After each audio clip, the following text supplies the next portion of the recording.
Good morning. स्वागत है हमारे ऑनलाइन क्लास में। हम साइंस में दूसरा चैप्टर पढ़ रहे थे सूक्ष्म जीवों के बारे में। आज हम सूक्ष्म जीवों के लाभदायक जो महत्व है उसमें वैक्सीन या टीके के बारे में पढ़ेंगे कि वैक्सीन और टीका क्या होता है।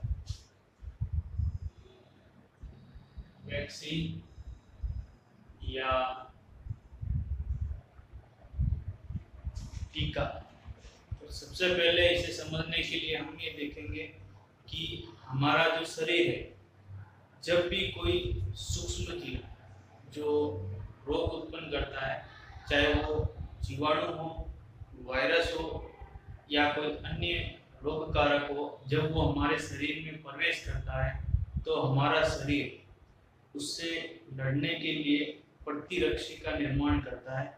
यह प्रतिरक्षी उस रोग कारक को नष्ट करती है। इसके साथ साथ में प्रतिरक्षी जो है एक स्मरण मतलब याद रखती है कि किस प्रकार का रोगाणु हमारे शरीर में आया, और यदि भविष्य में उसी प्रकार का रोगाणु दोबारा हमारे शरीर में प्रवेश करता है तो वो प्रतिरक्षी जो है पहले से तैयार रहती है और उस रोगाणु को नष्ट कर देती है।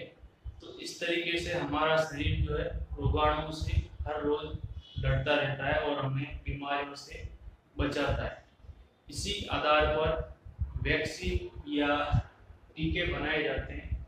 वैक्सीन या टीका बनाने के लिए क्या करते हैं कि जो रोगाणु रोग उत्पन्न करता है उस रोगाणु को मृत करके, यानी उसको जो है मारकर या उसको निष्क्रिय करके, निष्क्रिय का मतलब है उसको इस तरीके से कर दिया जाता है जिससे वो शरीर में प्रवेश करने पर रोग उत्पन्न नहीं करे। तो रोगाणु को या तो मृत रोगाणु या निष्क्रिय रोगाणु को हमारे शरीर में जानबूझकर प्रवेश कराया जाता है। हमारा शरीर उसके खिलाफ प्रतिरक्षी बना लेता है और साथ साथ में स्मरण भी कर लेता है। यदि भविष्य में उस प्रकार का रोगाणु हमारे शरीर में प्रवेश करता है तो वो प्रतिरक्षी पहले से तैयार है और उस रोगाणु को नष्ट करके हमें जो है बीमारियों से हमारी रक्षा करती है। तो जब भी कोई रोगाणु शरीर में प्रवेश करेगा, जब भी कोई रोगाणु शरीर में प्रवेश करेगा तो शरीर में प्रतिरक्षी का निर्माण होगा। शरीर में प्रतिरक्षी का निर्माण होता है और ये जो प्रतिरक्षी है ये रोगाणु को नष्ट करती है, रोगाणु को नष्ट करती है और इसके साथ साथ में ये स्मरण करती है। स्मरण करने के पश्चात यदि भविष्य में इस प्रकार का रोगाणु दोबारा शरीर में प्रवेश करेगा तो वो उसको बहुत कम समय में उसको नष्ट कर देगी और हमें बीमारी से बचाती है। तो वैक्सीन या टीका बनाने के लिए क्या करते हैं, मृत या निष्क्रिय रोगाणु, मृत या निष्क्रिय रोगाणु इसको शरीर में प्रवेश करवाया जाता है और शरीर में प्रवेश करवाने पर हमारा शरीर जो है इसका निर्माण करेगा, प्रतिरक्षी का निर्माण करता है और इसके साथ साथ स्मरण रखता है। ये प्रतिरक्षी विशेष रोगाणु के खिलाफ बनती है और वो केवल उसी रोगाणु को नष्ट करती है। तो मृत या निष्क्रिय रोगाणु को जब शरीर में प्रवेश करवाया जाता है तो उसके खिलाफ प्रतिरक्षी बन जाती है और साथ साथ में वो स्मरण भी कर लेती है। यदि भविष्य में इस प्रकार का रोगाणु शरीर में प्रवेश करता है तो ये जो पहले से तैयार प्रतिरक्षी उस रोगाणु को नष्ट करके हमारे शरीर को बीमारी से बचाती है। तो वर्तमान में ऐसे कई बीमारियों के टीके तैयार किए गए हैं और ये टीके जो है निश्चित अंतराल के पश्चात छोटे बच्चों को लगाए जाते हैं ताकि उनके जीवन में वो बीमारी उनको नहीं हो।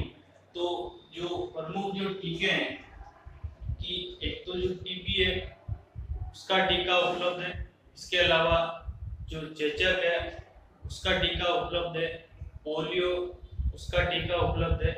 तो ऐसी कई बीमारियां हैं जिनके टीके उपलब्ध है। सबसे पहले एडवर्ड जेनर ने 1798 में सबसे पहले एडवर्ड जेनर ने चेचक का टीका, चेचक के टीके की खोज की। सबसे पहले एडवर्ड जेनर ने चेचक के टीके की खोज की। इसके पश्चात अन्य बीमारियों के टीकों की खोज की गई और वर्तमान में जो है अभी जो बीमारी चल रही है कोरोना वायरस, उसके खिलाफ भी जो है टीका तैयार किया जा रहा है जिससे उस बीमारी से बचा जा सके। ठीक है, तो अब इसके पश्चात जो नेक्स्ट जो है हम पढ़ेंगे कि मिट्टी की जो उर्वरता है उसमें किस प्रकार वृद्धि की जा सकती है। मिट्टी की उर्वरता में वृद्धि।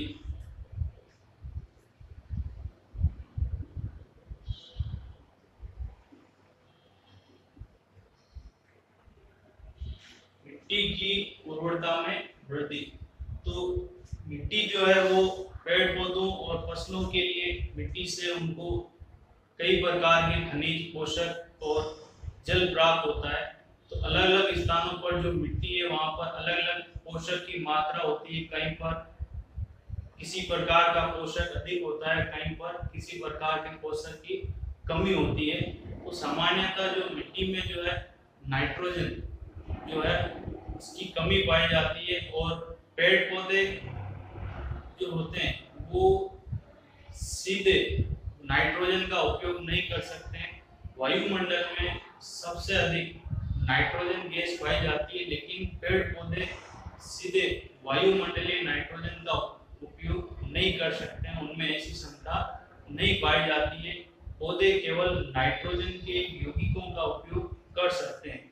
तो नाइट्रोजन को नाइट्रोजन के यौगिकों में बदलने की क्षमता पेड़ पौधों में नहीं होती है, ये क्षमता केवल जीवाणुओं में होती है। तो कुछ जीवाणु ऐसे होते हैं जो वायुमंडलीय नाइट्रोजन को उसके यौगिकों में बदल देते हैं, जिसका उपयोग पेड़ पौधे कर लेते हैं। इस प्रकार जो है मिट्टी की उर्वरता में वृद्धि होती है और जो जीवाणु नाइट्रोजन को उसके यौगिकों में बदलते हैं उन जीवाणुओं को नाइट्रोजन स्थिरीकारक कहा जाता है। तो नाइट्रोजन स्थिरीकरण की जो प्रक्रिया है, नाइट्रोजन स्थिरीकरण यानी कुछ जीवाणु व शैवाल, कुछ जीवाणुओं में वायुमंडलीय नाइट्रोजन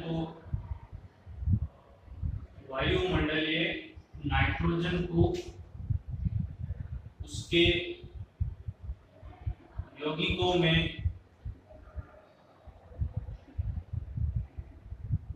बदलने की क्षमता होती है।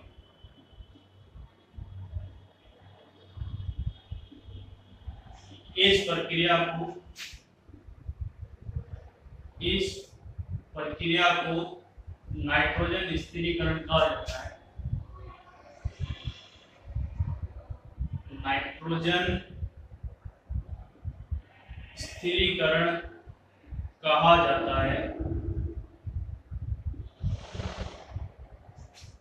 ठीक है, तो इससे जो है मिट्टी की उर्वरता में वृद्धि होती है और पेड़ पौधे जो है इन नाइट्रोजन यौगिकों को आसानी से जो है इनको उपयोग में ले सकते हैं।